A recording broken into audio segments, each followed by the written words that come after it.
I'm Annbel Mendoza with Local Realty Agency. I'm your local realtor that helps you navigate the real estate market on your timeline. And I'm Frisbee with Aequalend, a mortgage broker, and we are your one-stop shop for all things residential and commercial lending. Since these people have now gotten a pre-approval, what do you do next? I do always recommend to get the pre-approval first because that really gives us a guide on how much they can afford, what to look for.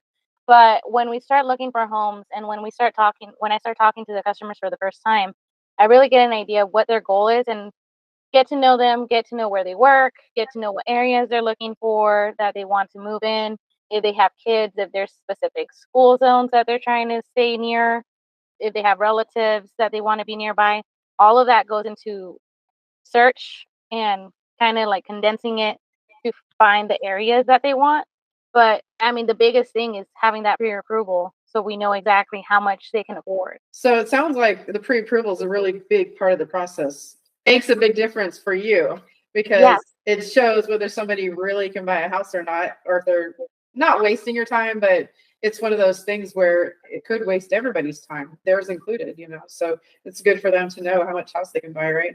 That and the timeline, because if they don't qualify right now, doesn't mean that they're not going to qualify in the future.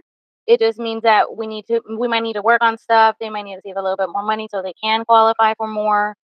So it defines a lot of things. So it's not, to me, it's not just, let's go see the first house that you like. It's let's get you in the right steps and the right process so we can get you in the house that you actually are going to love. That's something that I really like working with people on is, so you can't qualify right now. You can't get pre-approved. Here's the steps you need to take to get to the pre-approval. So it might be a credit issue. It might be they need to save up some money or wait for that tax return to come in or, like the tax refund or anything like that. So if I can give them the step and a pathway to actually being able to buy in the future, it's a great place for them to be. So.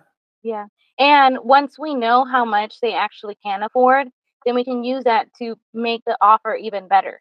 Because if there's multiple offers, then we need to know that we can offer a little bit more.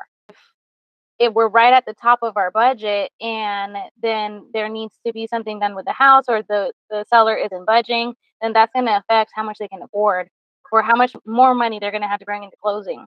So overall, the home search, I try to do it as specific and targeted to what they want, but the offer will depend on the pre-approval.